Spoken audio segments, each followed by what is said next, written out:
Muy buenas tardes, bienvenidos, ¿cómo están? Ya en la mitad de semana, ¿cómo se va pasando de rápido? Estamos pensando por los opuestos, le habla Bárbara Briceño junto a Francisco Vidal, diputado de Cochalper, muy puntual todo hoy. ¿Cómo están? Muy Bien, ¿y bien, muy tú? buenas tardes, ciudadanos. Saludos, queridos auditores. ¿Ha seguido el debate? Siguen las esquilas volando respecto a lo que ocurrió ayer en la Araucanía, ya con un día de paso, con tantas opiniones. ¿Qué les ha parecido cómo ha ido evolucionando este conflicto? Mira, yo creo que mi gobierno, que es este gobierno, tiene que asumir los errores y yo creo que se hizo mal la visita a Temucuicui. Y la mejor demostración de lo que estoy diciendo son las palabras de Marcelo Catrillanca, padre del muchacho asesinado, y sobre todo del lonco de de la comunidad. A mí me aclaró todo el lonco con su entrevista en este medio digital que se llama Interferencia. Y después me averigüé incluso. La tradición mapuche de comunidades en conflicto o no en conflicto es que la visita a esas comunidades se hace frente al jefe. Y el jefe es el lonco. Y se hace con anticipación. O sea, no es como que yo voy a tu casa, Bárbara. ¿Ah? Te aviso 5 minutos antes. Así que yo creo que se equivocaron y bueno, y esa equivocación ha costado que la buena idea de la ministra del Interior desplegándose en su primer viaje al interior de Chile, a la Araucanía, quedara en lo que sabemos. Así que yo creo que el gobierno tiene que, si es un gobierno de nuevo tipo, hay que reconocer los errores. Ya, pero a ver, distingamos, porque una cosa es que hay una costumbre, y de hecho todos podríamos decir, a quién le gusta que vengan a nuestra casa sin avisar, ¿cierto? Eso es una cosa, hay un protocolo.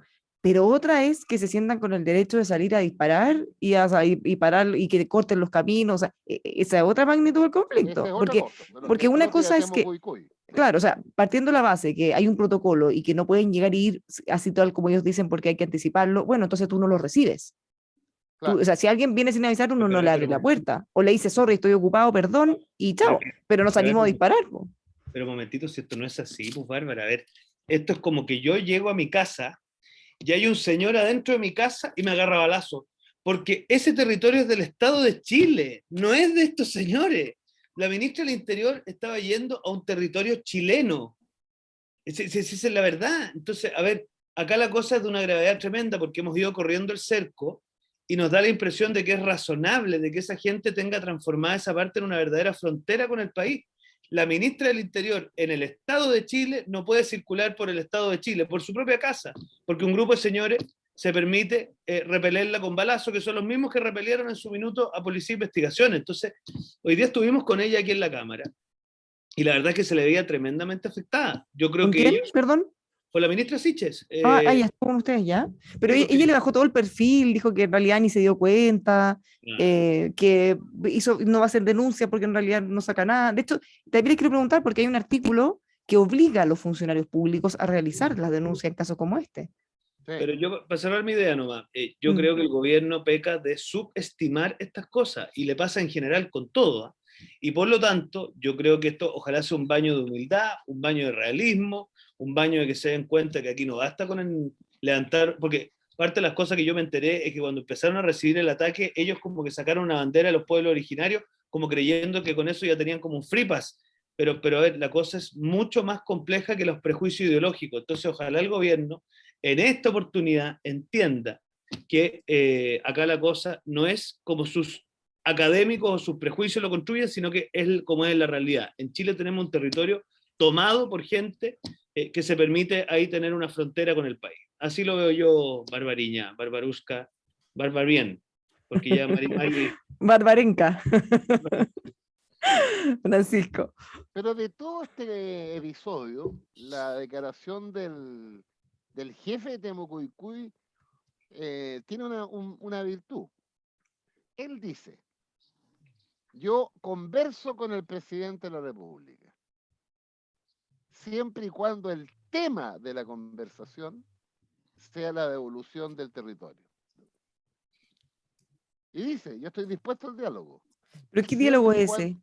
Si tú porque en el fondo, ¿qué diálogo? Porque, a ver, cuando uno se sienta a dialogar, Francisco, en el fondo yo estoy dispuesta a ceder algo y tú estás dispuesto a ceder algo y nos ponemos de acuerdo, pero si acá el diálogo es, yo solo voy a hablar si haces lo que yo quiero. ¿Qué apertura de diálogo hay ahí? Poca, pero por lo menos te coloca la pelota en el piso. Es decir, cualquier diálogo con las comunidades en conflicto, el tema central es el territorio. O sea, si Lo no demás están es secundario. dispuestos a eso, mejor que ni siquiera hagan el esfuerzo de hacer como que Claro, quieren hablar con ellos. exactamente. Pero eso es. Ahora, ¿es posible para un gobierno sentarse a negociar con esos términos o Pero esas condiciones?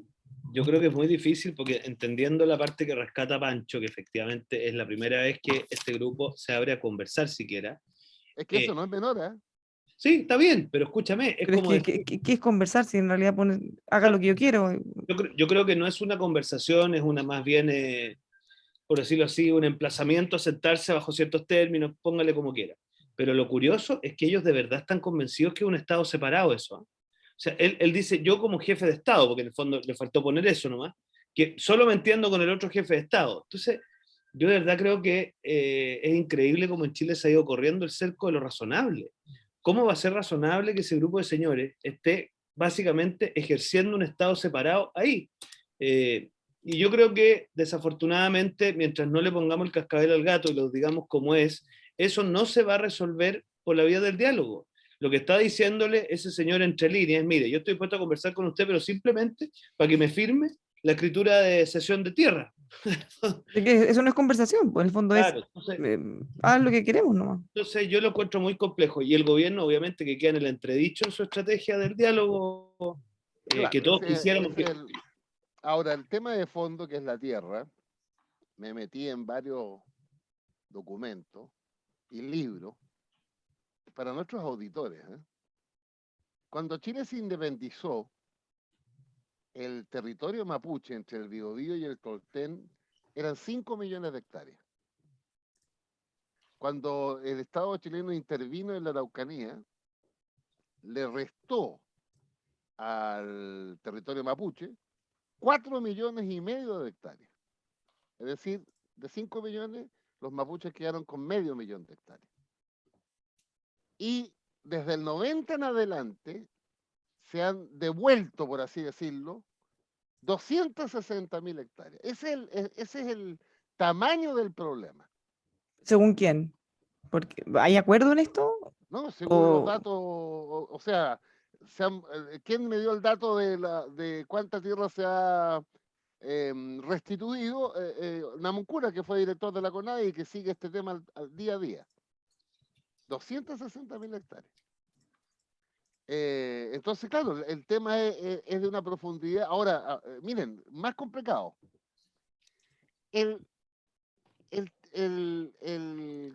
La comunidad mapuche reclama dos tipos de territorio.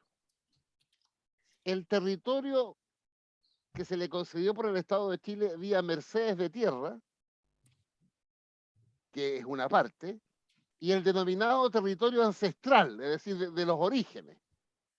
Pero resulta que el territorio de Mercedes de Tierra, a su vez, el Estado de Chile, una vez que invadió la zona, se lo entregó a los migrantes que él convocó, el Estado de Chile, a los franceses, a los suizos, a los italianos y a los alemanes.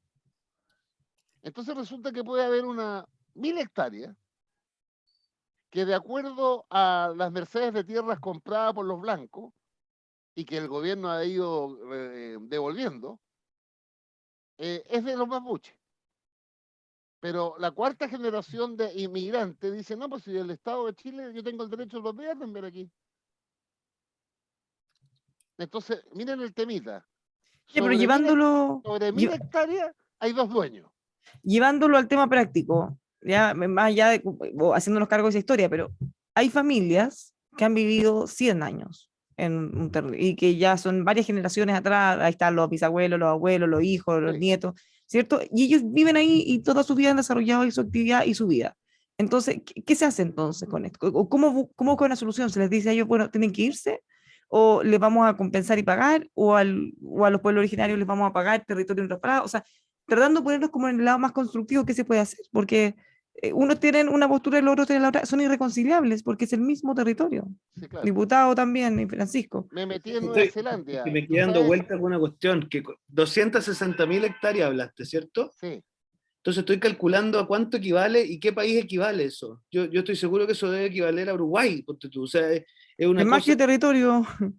claro, o sea, en el fondo es una cantidad, o sea, me dejaste absolutamente helado porque es una cantidad de terrenos enorme.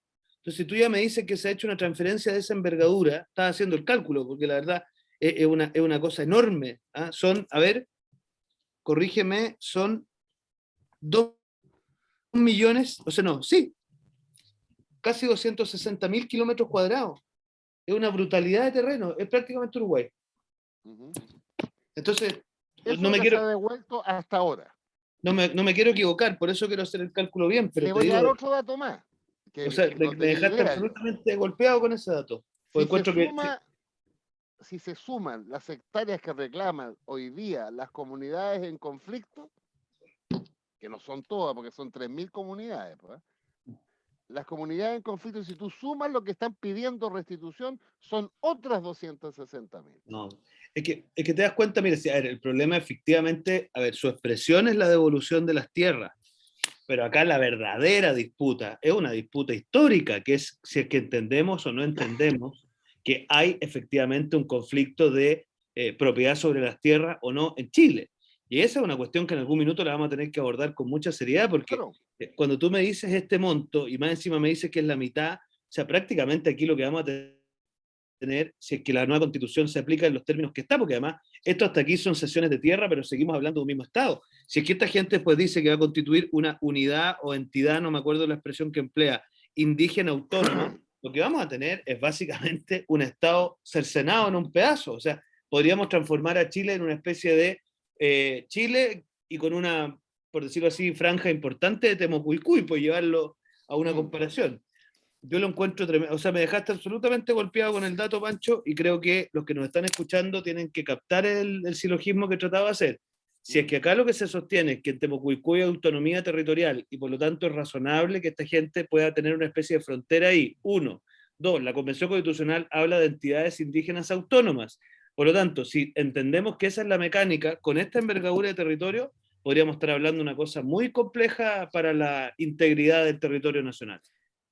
Bueno, que yo quiero agregar eso a la conversación, porque una cosa es entregar territorios y otra muy distinto es la autonomía, nivel que ellos sientan que pueden hacer lo que quieran, defenderse, usar armas, y más encima, si es que con la constitución nueva le van a entregar más autonomía, un sistema de justicia paralelo. En este caso, por ejemplo, en lo que ocurrió ayer, ¿quién juzga?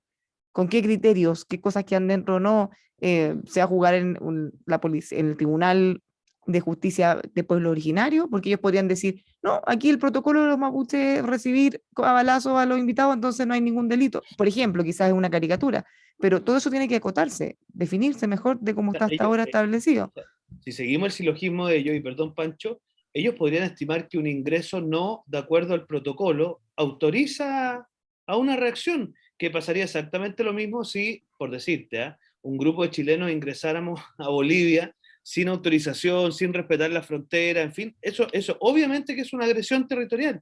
O sea, Entonces, si casi al ellos revés, que la ministra sea la culpable por haber osado a acercarse a los territorios.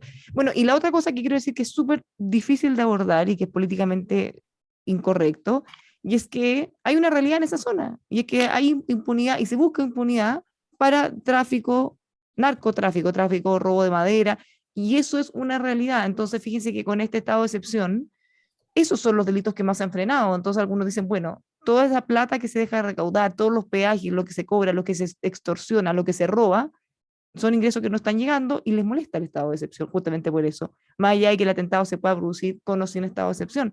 mm, Tienen que hacerse cargo también de esos aspectos, porque una zona libre de cualquier presencia del Estado va a seguir permitiendo ese tipo de delitos. Para nosotros, delitos al menos. sí. Pero yo creo que el gobierno va a perseverar en su política de diálogo. Eso de firmar. Vamos a ver hasta cuándo resiste eso. De hecho, hoy día habló Héctor Yaitul, de la coordinadora Arauco Mayeco, y desahució cualquier diálogo con el nuevo gobierno. Desahució cualquier diálogo. Digo que es más de lo mismo, que no hay ningún Es más de cambio. lo mismo y solo un gobierno revolucionario, en palabras de Yaitul, podría resolver el problema. Ahora, en Nueva Zelanda, con los maoríes, es un conflicto que duró 100 años, fíjate. 100 años. Y al final se devolvieron tierras por la vía de que el Estado neozelandés indemnizó a los dueños no maoríes. O sea, en este caso tendrían que salir, en el ejemplo que dábamos antes, los colonos o quienes han estado ahí, aunque hayan vivido mucho tiempo, pero Claro, dado que no tienen ese apego ancestral, entre comillas, claro. tendrían que Claro, ellos porque salir. al argumento tuyo legítimo de que yo llevo 120 años acá y me Mm. invitó el Estado de Chile, el otro te dice, bueno, aquí yo llevo 1000 años Y me echaron, claro, y me me echaron. sacaron. Entonces, es bien difícil, ¿ah? Es bien difícil si tú colocas los argumentos en el mismo nivel, digamos, que es la propiedad de la tierra. El mapuche te va a decir, oiga, pero si yo, que 4 generaciones, 200 generaciones, pues. Y el inmigrante dice, no, pero a mí me regalaron esta tierra. Me dijeron, venga a trabajar. Yo no sé si el bisabuelo Luxinger o el tatarabuelo llegó así, pues. No, es tremendo, de difícil, de difícil. El Y tema es que cómo además, lo lo vamos a otro, hacer. es que ¿Mm? son ciclos. Fíjate que también descubrí, no es que descubrí, me informé, de que la primera devolución de tierras fue con el presidente Allende en 1971. Hay una ley indígena del presidente Allende. Y se devolvieron 100.000 hectáreas en la Araucanía, básicamente en Cautín. Y después viene entonces el acuerdo nuevo imperial del presidente Elwin con las comunidades. Ese acuerdo de nueva imperial se pusieron a su vez de acuerdo para hacer una ley indígena. El presidente le encargó a José Bengoa, uno de los que más sabe de esto, con el grupo, que redactara la ley indígena. La ley indígena fue al Congreso y la derecha dijo yo apoyo, y de hecho apoyó la ley indígena y votó por ella, salvo dos cosas. Mira lo que es la vida. El reconocimiento constitucional y el 169 de la OIT, 1992. Después siguió avanzando el tiempo, el presidente Lago hizo la comisión del nuevo trato, puso a cargo a José Elwin, que sabe mucho, hijo del presidente, y el año 2008 el Parlamento aprobó el 169, pero no el reconocimiento constitucional. Y hoy día Como lo ya que no todos está, ahora tienen acuerdo en que eso hay oye, que hacer. hoy día ya no estamos en el reconocimiento institucional, está en el Estado plurinacional. Mm. O sea, dicho de otra manera, si el año 92 o el 2008 se hubiera reconocido constitucionalmente los pueblos originarios, el debate ya no sería Estado plurinacional.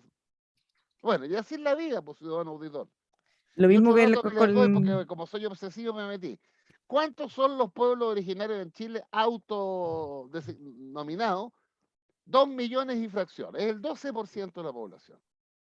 ¿Cuántos son mapuches de esos 2 millones? 1.600.000. ¿Cuántos de esos viven en la Araucanía? Un poco más de 200.000. ¿Cuántos viven en el resto de Chile y en las ciudades principalmente? 1.400.000. ¿Cuántos viven en la región metropolitana de ese 1.400.000? 770.000.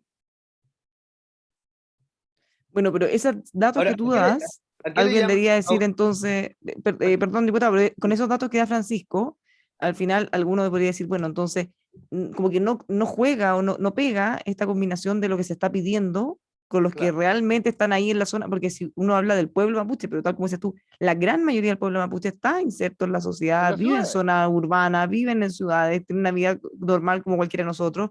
Entonces, no es que se habla de la magnitud de todos los que son, pero los que están ahí en la zona de conflicto y que quieren todas estas reivindicaciones no son todos 200.000 y un poco más.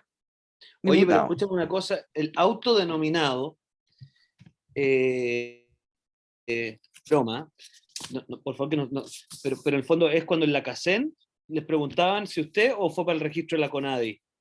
No, una mezcla. Ah, ya, ya. Bueno, pero mira, a ver, a mí me parece que lo Ese fue complejo, el padrón, pues, Diego. sí, está claro, está claro. Oye, pero a ver, para mí lo complejo, Pancho, es lo siguiente. Para mí lo complejo es que uno de los ejes de la constitución que se está aprobando en la Convención Constitucional es el eje indígena. Yo creo que si esto sigue como va, alguien legítimamente podría decir que es una constitución indigenista, es decir, una constitución que tiene una preferencia en favor de lo indígena por sobre, digamos, lo no indígena. Y eso a mí me parece muy complejo. Me parece complejo porque yo creo que las constituciones lo que están es para, de alguna manera, sentar mantos en común, pero no para poner los énfasis en lo que separa, ¿no? Y mi impresión es que en este tema en particular, y los que votamos en contra de estos escaños reservados, no porque no quisiéramos que los pueblos originarios participen, sino que porque nos parece que cuando hay escaños reservados y de alguna manera esas personas tienen como una especie de trato preferencial para estar ahí, normalmente lo que ocurre en los procesos políticos es que terminan cargándose en esa dirección. Entonces, mi impresión es que acá todavía estamos a tiempo de, haciendo reconocimiento a los pueblos originarios, generando herramientas dentro del texto constitucional para efectivamente generar ese espacio, no caer en este error de lo que estamos cayendo hoy día, que es una constitución indigenista, donde se produce una desigualdad entre lo indígena y lo no indígena, que ya está empezando a ser, si no es ya una cosa arbitraria, caprichosa y que puede dificultar la unidad de nuestro país. Es buen punto ese, porque yo creo que la Constitución, hasta ahora, lo que se está, tendría como 3 características. Faltando a mí la más importante, que voy a dejar al final. Sería indigenista, feminista y regionalista.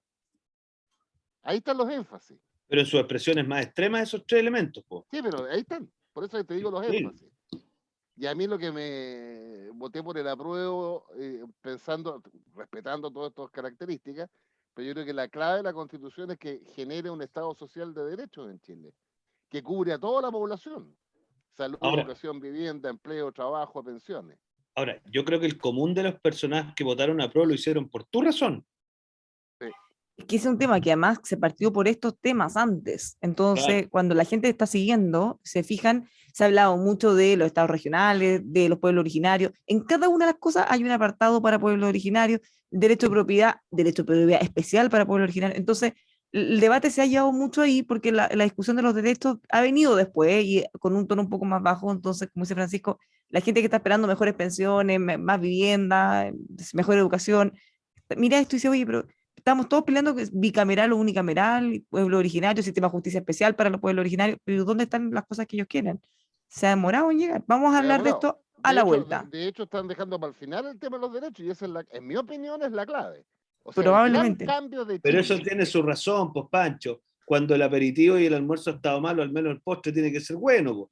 Entonces Sí, claro. lo que quiere, Para que lo último que se discuta sea lo más sexy. claro, ¿sí? para que la gente se quede con un saborcillo dulce entre tanta agraz. Yo creo que lo que va a inclinar el triunfo de la prueba es precisamente lo que está hablando Diego. Obvio, pues, obvio. Y por algo lo dejar para el final. El problema es que aprueben pura insensatez bajo el pretexto de que hay derecho a la vivienda universal, pues. Ah, bueno, Vamos a la vamos. pausa. Seguimos con más polos opuestos. Yo necesito un cenicero.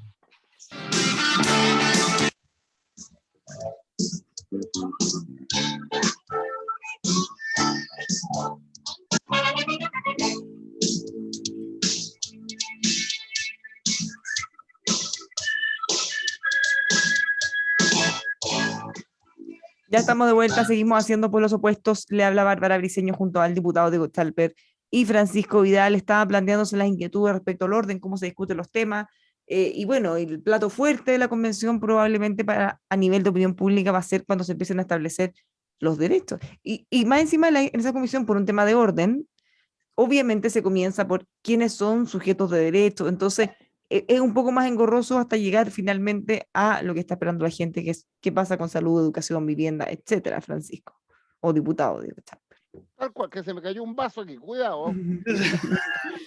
Anda buscando un cenicero. Sí. No, yo creo que es tal cual como lo estamos comentando nosotros. A ver, ellos son conscientes que lo que les va a dar línea de crédito ante la ciudadanía es, por eso yo siempre he sostenido que la diada constitución de Pinochet contra constitución de Nueva tiene un público, efectivamente. Pero lo que va a ser realmente el eje de discusión va a ser la constitución del lucro, por decirlo así, usando los conceptos de ellos, y la constitución de los derechos sociales. O sea, esa va a ser, para mi gusto, el clivaje que le va a dar más apoyo a la ciudadanía, porque a ver, al final del día, y con Pancho lo sabemos porque hemos estado en terreno, la gente lo que quiere y tiene su esperanza puesta es que la constitución le va a resolver los 2 millones de chilenos que están en lista de espera, los más de 1 millón de chilenos que no tienen servicios básicos, los miles de chilenos que lamentablemente tienen ingresos muy por debajo de lo que necesitan para ponerse de pie con ciertos grados básicos de libertad. Entonces, eso es la esperanza. Y yo de eso tengo dos sustos. Uno, que la Constitución puede hacer muchas cosas, pero precisamente en esos temas normalmente lo resuelve, Bárbara, la ley y el Ejecutivo. Y lo segundo es que ellos saben que pueden estirar el elástico mucho en ciertas cosas, porque eso les va a dar línea de crédito ante la ciudadanía. Y yo lo que presiento es que si es que nuestro sector y en general la gente que está mirando esto con ciertas dosis de sensatez no es capaz de decir, mire, está bien esto, pero esto no necesariamente justifica que se eche abajo el Senado o no justifica que construyamos una especie de federalismo a la chilena. Pero hasta aquí yo creo que por ahí va a ir transitando este camino. Bueno, hay que agregarle además que los plazos establecidos en la ley hacen posible, escúcheme, ciudadano auditor, porque esto sería un elemento importante, que el plebiscito de salida pueda ser el domingo 11 de septiembre de este año. Ayer lo vi con detalle en una noticia en el diario. Sí, pues es así. Y esto no es un problema de que me gusta o no. Determinados plazos que pasan por la Contraloría, el diario oficial, la recepción por el presidente, podrían perfectamente hacer que obligatoriamente el plebiscito se hiciera el 11 de septiembre. Y ahí, obviamente, desde el punto de vista comunicacional, la contradicción que plantea Chalper, imagínense, está en un 11 de septiembre. La constitución del lucro de Pinochet versus la constitución nueva de los derechos sociales. 65-35 el resultado, a lo menos. Mira cómo la cosa. Te ríes, pero lo que va a salir de ahí es un mamarracho justificado por una coyuntura histórica y después te vayas a reír, weón, cuando se... No, es que si ahí lo pasa, tú que eres un hombre A la sensato. derecha le llueve sobre mojado No, hasta la pero fecha. si no es una jugada de derecha. Mira, está Christian Barken en esto, está el astrofísico Massa en esto, yo no sé, si el astrofísico Massa entró a militar a Renovación Nacional, avísenme porque lo llevamos de candidato. Él es Pero, un hombre de izquierda. obvio, pero está en contra de lo que está haciendo la constituyente Sí, hay hace mucho mucho. rato. O sea, dijo que están creando una constitución para un país imaginario. Me lo Pero dijo a mí en una imagínate, entrevista. El Guaripola, ay, ¿cómo se llama? El que era de Educación 2020, pues. Mario Weisblot. Blackblood. pero tú Y te además ríes de eso. se A vos pegó deberías... una columna contra la ministra de la Mujer por el tema de Felipe Berrío y le dijo que era una talibana laica. Pero vos Sí, te reís, hombre. pero... Oye, es que sabéis que lo de Felipe Berríos generó Claro. mucho malestar en hartos sectores. A mí me Obvio. acuerdo que yo los he entrevistado. Hay Sí. mucha gente enojada ahí. Yo creo que la centroizquierda no está leyendo que si siguen mirando para el techo mientras la izquierda impone sus leceras, después se van a quedar sin ningún espacio político. Porque mi impresión es que lo que tiene que hacer la centroizquierda es hacerle un llamado a la gente no sé ya a esta altura, porque el Frente Amplio ya quedó como de centro en la convención, pero a un poquito de sensatez, poquito. Entonces, yo en eso, Pancho, creo que hay que ser majadero en decir que una constitución que se aprueba, pero que tiene un mamarracho interno, claro, mira, cuando escuché a Boric decir que todo era mejor que lo aprobado por 4 generales, dije, listo, me quedó claro en lo que está el gobierno, así que vamos a tener que ponernos a trabajar firme en la sociedad civil para presionar que esta gente se modere. No porque queramos que sea una constitución de derecha, queremos que sea una constitución razonable, y hasta aquí, aunque Vidal le cueste reconocerlo, no es una constitución razonable. Oye, ayer vi mucha molestia, mucha felicidad, era como un carrusel de emociones respecto a lo que se aprobó en cuanto a algunos derechos fundamentales, dentro de ellos el derecho el derecho al cuerpo, el derecho de reproductivo, el derecho a interrumpir el embarazo, entre varios otros de las mujeres prácticamente. Sí. ¿Qué les parece a ustedes ese debate que se ha encendido bien fuerte en los últimos días? Lo que pasa es que ese es un temazo que genera una tensión brutal. Va a haber Pero, pasiones. claro, pero lo que sí es equivocado en los detractores que están diciendo que esto es sin límites, aborto libre completamente. No, yo creo que la ley lo va a regular, pues. Y lo más probable es que termine siendo un aborto solo antes de las 14 semanas. Por ejemplo. Aunque hay gente que la gente que es contraria al aborto no es un problema de plazo. Pero no va a ser un aborto completamente libre, va a tener, no sé, pues, requisitos de plazo, etcétera, de voluntad, etcétera. Mira, en el fondo, acá lo que hay es un cambio de paradigma, porque la constitución actual, siguiendo el Pacto de San José de Costa Rica, por lo demás, parte de la base de que la regla general es la protección de la persona que está por nacer, y la excepción es eventualmente el aborto, que es un poquito lo que ha ido imperando en Chile. Aquí cambia el paradigma. El paradigma es la regla general es la autonomía del cuerpo de la mujer y la excepción sería lo otro. Yo creo que este va a ser un injerto neoliberal en la Constitución, porque no conozco argumento más neoliberal, porque digámoslo así, el neoliberalismo lo que postula es que la libertad no tiene límite, que esto. O sea, eso es un injerto neoliberal en la Constitución. Mira las cosas de la vida. Quien habla mucho de esto es Mark Lilla, tú lo deberías leer, que es un autor que es norteamericano, de izquierda, que critica cómo la izquierda no ha sido capaz de darse cuenta que en conceder cosas como estas lo que hay es una concesión al individualismo neoliberal. Sí. Te lo voy a mandar, muy interesante. Así es. Un poco rebuscado el argumento, un poco forzado, ¿no? Para Porque, nada, sí, porque al final, más allá de neoliberal o no, acá estamos hablando de una decisión y las impulsoras dicen, esto es un derecho fundamental, es un derecho de uno de su propia vida y era algo que le va a afectar a ella en su vida también. Por ahí va el argumento, entonces, pero no sé si quizás es un poco forzado llevarlo como un argumento neoliberal. Lo que pasa es que el neoliberalismo lo que postula es que la libertad no tiene límite, o que la autonomía individual se sobrepone a los derechos de otros en el ámbito de la vida.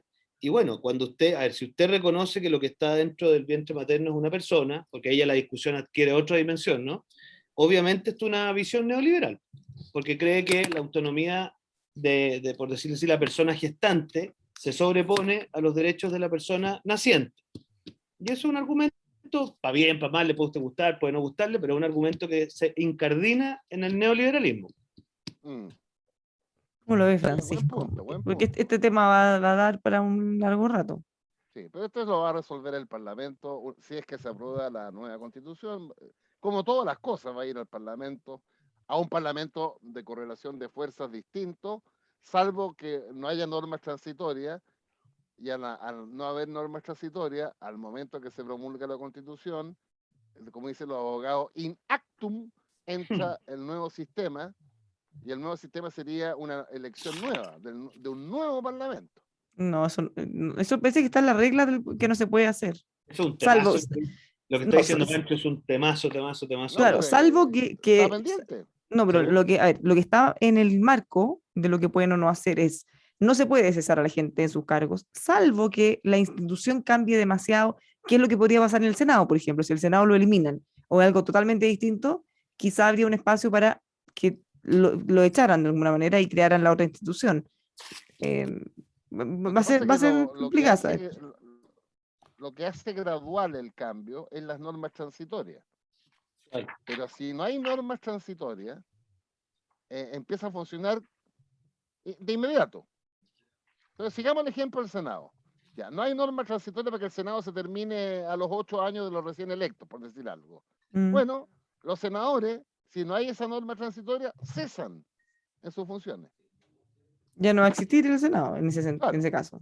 Claro, entonces el debate sobre las normas transitorias, que está bien escondido, es fundamental. Y acuérdate que se requieren 2/3 para eso. Basta que 1/3 se ponga de acuerdo para que las normas entren de inmediato y se acabó. Igual con la norma del aborto, Francisco, yo tengo una duda, diputado, que voy a tratar de aclararla conversando con abogados constitucionalistas, porque a diferencia de otros artículos en el que está súper condicionado, por ejemplo, el derecho a la propiedad, que lo rechazaron, pero nos sirve como ejemplo. Ellos dicen, ya, si se quiere expropiar o el derecho de propiedad no va a poder ser tomado por nadie, si se expropiara, por ejemplo, ya se va a definir un monto razonable y una forma de pago que va a quedar definida en la ley. ¿Cierto? Sí. Entonces, hay varios artículos, siempre dicen, la forma de esto va a quedar definido en materia de ley y queda condicionado. Pero en este caso, solo se establece a secas el derecho a la interrupción del embarazo, entre otros derechos. Entonces, ahí yo tengo una duda técnica, acá no hablemos de valórico, hablemos solo técnico. Si la Constitución establece a secas que existe el derecho a la interrupción del embarazo, más allá de lo que diga la ley, no podría haber una persona que dijera, pero espérate, la Constitución me garantiza este derecho. Y cualquier norma, cualquier ley que vaya en contra o que lo limite, no está establecido que va a quedar limitado por la ley. Entonces, podría eventualmente decir, este derecho así está establecido, esta ley es inconstitucional. Mira, lo ¿Podría que ocurrir eso o no? es una pregunta notable, te lo quiero decir porque es realmente una gran pregunta. Mira, hay lo que se llama en la doctrina los derechos de configuración legal, que son aquellos que expresamente su núcleo se delega al legislador. A la ley. ¿Y Sí. qué dice explícitamente? Exactamente. Es lo que le llaman los alemanes la reserva legal. O sea, en el fondo ya. En cambio, son otros que son los derechos constitucionales que hacen lo que se llama una remisión tácita a la ley, pero, y ahí está lo importante, siempre y cuando que se respete el núcleo ya establecido en la Constitución. Por eso yo te decía que hay un cambio de paradigma, porque al reconocerse ese derecho, el legislador, básicamente el impacto para el legislador es que la regla general pasa a ser el derecho a la interrupción del embarazo, que eso es un cambio radical a lo que existe hoy día, donde el 19 número 1, inciso segundo, cuando dice la ley protegerá la vida del que está por nacer, lo que te está diciendo es que la regla general es la protección de la vida y excepcionalmente el aborto. Aquí cambia absolutamente el paradigma. Entonces, al no haber una remisión expresa al legislador, lo que está diciendo es, mire, la institución para nosotros es esta, por lo tanto, si usted quiere hacer una excepción, tiene que siempre respetar el núcleo de la garantía, que así se llama. Así que sí, po. Y además agrégale, Bárbara, que ahí viene la segunda patita que nadie la habla mucho, es si van a haber acciones constitucionales. Porque si además ese derecho está resguardado por una acción constitucional, usted el día de mañana, si un legislador estableciera limitaciones a ese derecho, podría interponer un recurso de protección o podría interponer una acción de inaplicabilidad. O sea, tienes herramientas jurídicas para impugnar al legislador. Así que la diferencia es grandota. Sí. Yo Mire pensé que lo cómo iban a pasan arreglar. cosas. Porque, o sea, es una duda técnica, porque en el fondo todos dan por hecho, dependiendo del lado que estén, y dicen, no, se aprobó hasta los 9 meses, otros dicen, no, no es así ya, pero tratando de ser lo más objetivo posible y mirando exactamente, rigurosamente lo que está escrito y lo que ya se aprobó, cabe esa duda. ¿Se podría interpretar de esa manera? ¿Podrían ejercerse Es que acciones? la explicación de Diego es muy buena, Mm. porque si no se deriva al legislador lo que él denomina el núcleo, es lo que tú estás diciendo, Bárbara. Exactamente. Ahora, esto lo estamos llevando a un extremo porque, o sea, en el fondo podemos asumir que no va a haber una persona que va a pedir un aborto en la semana 38, está bien. Claro. Pero es interesante de poder entender e interpretar, sobre todo en estas discusiones de blanco y negro, como dices tú, que se van instalando en las discusiones. Y ojo, precisamente como no se hace una precisión legal, alguien sí podría hacer eso. Porque si queda como está, alguien, o sea, en el fondo es un derecho garantizado sin capacidad del legislador a limitarlo de alguna manera. Entonces el día de mañana alguien podría decir, me va a disculpar, pero esto está garantizado en la Constitución, el núcleo es mi derecho fundamental y por lo tanto yo no acepto esta limitación a la semana 39 y medio. Y eso Sí, yo claro. creo que es el error que están cometiendo. Sí. Por eso yo creo que habría que acotarlo. Y hay otro tema anexo, Bárbara, 10 segundos, que es la objeción institucional de conciencia. O sea, como está redactado hoy día, ninguna clínica, establecimiento, universidad, en fin, podría decir, mire, ningún problema, pero yo esto no me obliguen a hacerlo. Estarían obligados a hacerlo. Que son polémicas importantes, Claro. lo que viene. Porque se estableció como derecho, obvio. Exactamente, porque el núcleo está en la Constitución. Entonces, es lo que le llaman la aplicación directa de la Constitución. ¿No? Si es jodido lo que se aprobó. O sea, Bueno, ¿y cómo vamos en el sistema político? Pues ya me pierdo ya. Yo también. ellos también. No hay acuerdo, no hay acuerdo. Porque esa votación va a ser clave. No hay acuerdo, porque ¿se acuerdan que, valga la redundancia, habían llegado a un acuerdo todas las izquierdas? Sí. Pero poco a poco, con el debate de la opinión pública, con todos los expertos, todos los cientistas políticos, o casi todos los cientistas políticos, para ser más precisa, en contra de esto, ya sea que no quieren un sistema unicameral en un principio, que esta figura del primer ministro o del ministro de gobierno es muy raro. Entonces, han sido tantos los cuestionamientos que hay varios de los convencionales que, si bien habían firmado ese acuerdo, parece que se están arrepintiendo un poco. Entonces, se está empezando a desfigurar y han manifestado tensión desde el Frente Amplio, porque dicen, bueno, teníamos y de la lista del pueblo, otro, teníamos un acuerdo y ahora las cosas que han ido avanzando van en contra de lo que habíamos acordado. Entonces, no, yo no me atrevería a dar ninguna pista de qué va a pasar ahí. Pero porque, no sabemos cuándo se vota todo eso en el Pleno, ¿no? bueno, o sea, claramente las próximas semanas, Sí, pero muy pronto, no tienen tanto tiempo, sí. pero no hay todavía Eso va a acuerdo. ser muy ilustrativo de la situación. Si hay o no Senado y esta nueva Cámara Territorial, ¿qué facultades va a tener? Eso va a ser Lo, muy lo interesante. destacable de esas comisiones, sobre todo la del sistema político, es que ellos están tratando de llegar a los 2/3 o a una mayoría abrumadora dentro de la comisión. Claro, ¿No? En vez de llegar a ir al pleno a ser el loco y que le rechacen todo. claro. Como Ellos pasó con tenían, en la Comisión de Medio Ambiente. claro, y también claro, derechos fundamentales les pasó con algunas. Sí, Pero en el fondo ellos podrían haber llegado con sistema unicameral y listo, porque tenían un voto para ganar, pero se les iba a sí, caer y ellos lo saben. claro. Es bien Ay, incierto, ay, ay. es muy, muy incierto qué va a ocurrir con eso, porque ni ellos saben, como les digo. Oye, lo otro que me ha llamado la atención, No. nos vamos. ¿Cómo está? ¿Qué significa esto? Oye, No, tu gobierno todavía no nombra a los seremia. Es que deben estar repartiéndose el animal, po, hombre. Pero ya Como le está pero, bueno, hicieron, ya, po. como Ya le llevan hicieron mucho ustedes rato. igual. ¿Mm? Ya está. No, nosotros teníamos más armadito el animal. Ya me imagino. Oye, lo que pasa es que me ha llamado la atención algunas salidas de protocolo de mi presidente Boric. ¿como Y yo cuál creo es? que, yo creo que tiene que cuidarse más, ¿Como la de España, la del rey de España? como la del rey de España. Uy, qué plancha eso. Porque el hecho de que el equipo del rey de España le haya respondido es un poquito inédito. Esto es una entrevista con Don Francisco, él pensó así Sí, como en confianza, de aquí no sale, y le estaban preguntando casi que qué sentiste, te olía la guata, y de repente él y dijo, se no, lanza que el rey llegó atrasado. me dio lata que se atrasó todo porque el rey llegó Y tarde. resulta que el equipo del rey dice, no llegamos atrasados, así estaba establecido en el protocolo. Hicimos caso fiel al protocolo. Exacto. Qué Entonces, no, vergüenza. yo de verdad creo que hay que, mira quién habla, ¿va? Pero hay que contenerse un poquito más. O sea, esto escaló Claro, y salió en los medios españoles, ¿no? Es que pasó, no exactamente. pasó. ¿Le estáis tirando las patillas al presidente de Chile por la radio, Vidal? Es mi presidente y quiero que le vaya bien, entonces si comete errores tiene que enmendarlo. Tirarle las patillas. Se Bien. tenía que decir y se dijo, ya, nos vamos. Gracias. Que nos Hasta vaya bien. mañana. Nos Cada vemos día, mañana, ciudadanos. La lucha continúa. qué sorpresa nos Salud. deparará el destino. Para hasta mañana lo vamos a saber. Capaz que nueva cosa nos traiga este gobierno. La vida, el gobierno, Ucrania, Rusia, quién sé yo, si hay tantos flancos abiertos. Ya, un abrazo, hasta Abrazo. mañana.